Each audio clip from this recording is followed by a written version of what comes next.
Pustahin muna natin ang mga napagkalooban po ng ayuda kahapon, Motorcycle Taxi Community Alliance, kanilang chairman, si Sir Romeo Maglungsod. Sir Romy, good morning. Si Orly Tito dito sa DCWB. Kumusta ka na, Sir Romy? Magandang umaga po, Ka-Orly Trinidad. Kumusta At po sa yung mga lilim mo taga-subaybay. bigyan niyo kami ng siguro update. Kumusta po ba naging sitwasyon sa lalo ng mga miyembro po ninyo sa pagbibigay po ng ayuda ng DSWD po kahapon, Sir Romy? Sa ngayon po, ang reaksyon naman ng mga rider kahit papano sa MC Taxi, okay naman sa kanila. Mhm. Pero marami pa rin ang hindi nasa listahan at nabigyan naman siguro ng kaukulang impormasyon. Nabibigyan daw ng special day for payout itong mga wala sa listahan. Actually, ito kapatid ko, nagbo-motorcycle taxi ito Tumawag kahapon Wala raw pangalan niya. Sabi ko, baka kasi marami kang masyadong pera. Pero Hindi, marami po talaga hindi inaaliw ko nakasama. lang yun. Actually, Sir Rami, inaaliw ko lang yun. Kasi ang matagal na rin siyang nasa ganyan. At, parang ganyan. Ngayon lang kasi mafe-feel ng mga nasa ganyang industriya na kinikilala sila at binibigyan ng dapat na atensyon. Pero pagdating sa ganito, listahan, wala pangalan mo. Parang napakahirap naman yun. Tagal-tagal niya na motorcycle taxi, Sir Romy.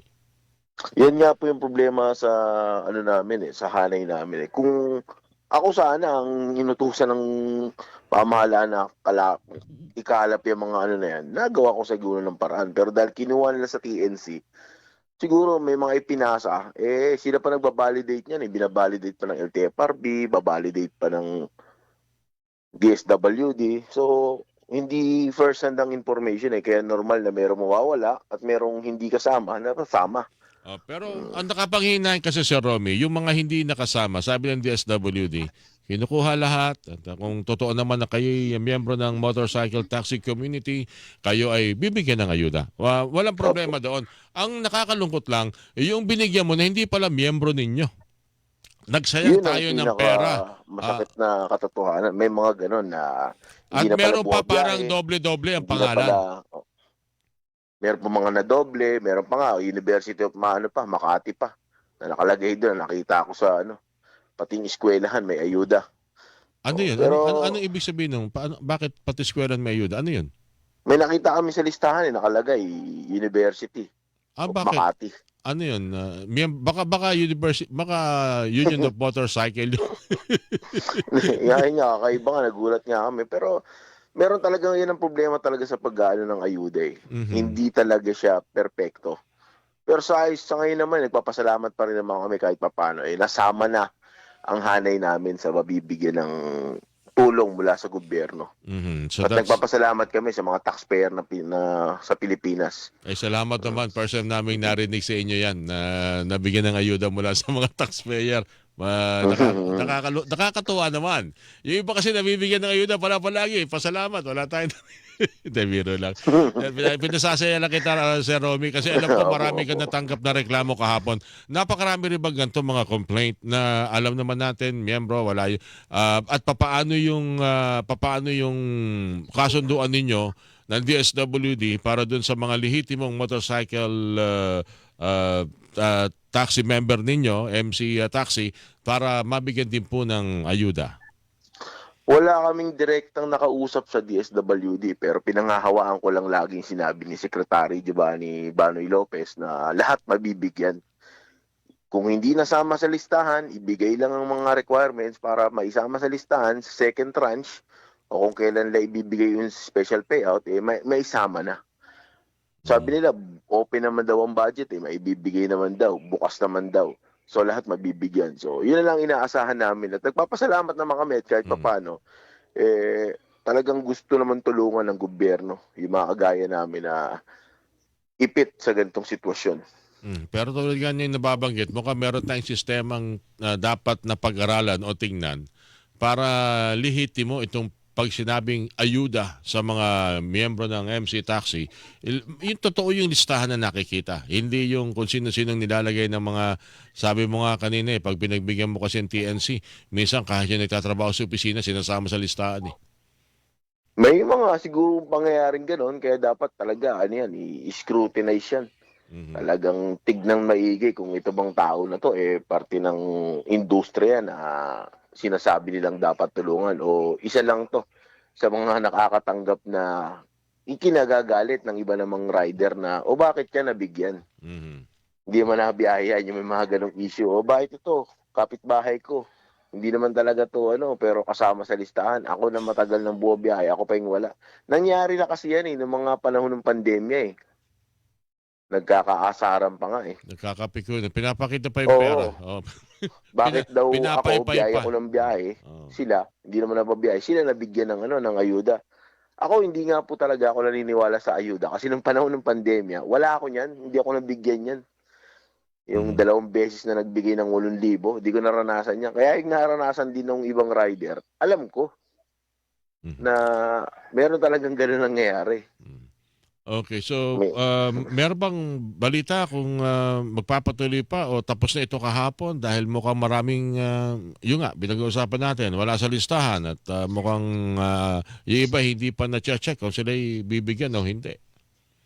nagpabigay na po ng QR code at ang sabi sa amin, yung QR code na yon is pag-aaralan uli at Mm. aalamin kung di ba na doble-doble. Meron kasi diyan talagang ano, sumusubok pa rin, eh. Mm. So, ang pangako, pagkatapos daw ng ano, ng Holy Week, baka mabigyan na ng 5,000 uli na ayuda sa mga hindi nasama sa listahan. Okay, mga sa inyong miyembro malaki-laki bahagi ba mga may estimate na ba kung ilan ng bilang nabigyan na Sa pagkano ba? amin po, ano pa, nasa mga guro 20% pa yung hindi nabigyan. Mm. Pero yung 80%, kung mapapansin niyo, tahimik po yung isa na sa tahimik na bibigay ng ayuda yung ano, MC Taxi kasi halos lahat mayorya. Siguro yung mayorya na nakatanggap. Okay. Kaya itong mga hindi na lang nasa listahan, medyo tahimik na sila kasi mas konti na sila. Mm. Kaysa May yung sa mga ibang binigyan na talagang mas marami yung wala sa listahan. Na may nagme-message dito delivery ng parcel. Kasama hindi to kasama sa inyo no? Sa nabigyan kahapon. May balita ka ba iba doon? yan, yung mga Shopee, Lazada, Mm. yan Okay, yung yung mga mga yun, yung parcel mga delivery delivery boy. courier. Hindi Hindi ba kasama kasama? yan ang alam ko, eh. Okay. So Ang kayo may lang. listahan po kasi yung PEMEDES ng DICT. Mm. So, ang Mm. mga nakasama ron, Lalamove, ah, Tok, mga ibang mga delivery courier services, Grab, Mm. ayan. Okay. Anyway, sana makatulong ng malaki at hindi maapektuhan dahil sa panahong ito, kayo ang tinatawagan lalo't-lalo na yung mga lugar na walang bumabiyaheng mga jeep, Sir Romy, dahil Mhm. mahal nga yung diesel. So, yun nga po, medyo kahit papaano nakakatulong kami. Kaya malaking bagay sa amin yun, ibigay na ayuda ng Mm. mga taxpayer, ng gobyerno, ng pamahalaan at ng DSWD, Mm. DOTR, LTFRB. Nagpapasalamat kami sa lahat kahit papaano naibsan ng konti. Pero sana ang aming hiling talaga maramdaman na yung pagbawas ng mga excise tax, ng mga VAT. presyong petrolyo at Mm. ang hiling talaga namin per increase. Mm. May mga experience din ba kayo kasi sa jeep, ako mismo nasaksihan ko, may nagbayad ng 20 pesos. Parang 16 yata o 17 pesos lang yung ang bayad niya sa pasahe. Hindi na kinuha ang sukli. Nagpasalamat yung driver. Napakagandang eksena akin nasaksihan nakaraang araw. Ganyan din ba sa inyo? Minsan bilang tulong Dito sa po inyo. marami naman nakakaintindi na at dati pa naman may mga pasobra na sila. Yung mga 67, nagbibigay ng 80, nagbibigay ng 70. Ano naman ang napaka matulungin naman nating mga Pilipino talagang sanay tayong mag-adjust. Hindi lang maalis sa atin na nagtatanong tayo, ano yung ginagawa ng gobyerno? Kasi tayo naman, pag umami naman ang gobyerno, may krisis. Tayo naman mismo magtutulungan, eh. Gumagawa Yun ng lang naman paraan. ang gusto Tama. nating marinig, na merong magsabi ng totoo Mm. para makakilos tayo ng may katotohanan. Hindi Oo. yun nagtatago tayo sa kung ano-ano mga salita. Okay. Pakikimusta ako sa ating mga babiyahe ngayong araw nitong Domingo de Ramos at kahit pa paano. Ngayon palagay ko kahit Holy Week maraming tao sa Metro Manila. Marami kayong pasahero, Sir Romy. Marami pa rin siniservisyon. Sir, balitan ulit tayo. Maraming salamat. Magkatawagan ulit tayo, Sir Romy, ha? Ingat kayo. Maraming salamat po, Ka-Orly. Ang chairman po ng Motorcycle Taxi Community Alliance, si Sir Romy Maglungsod, ninyo po napakinggan. Buena mano. tulungan, walang pino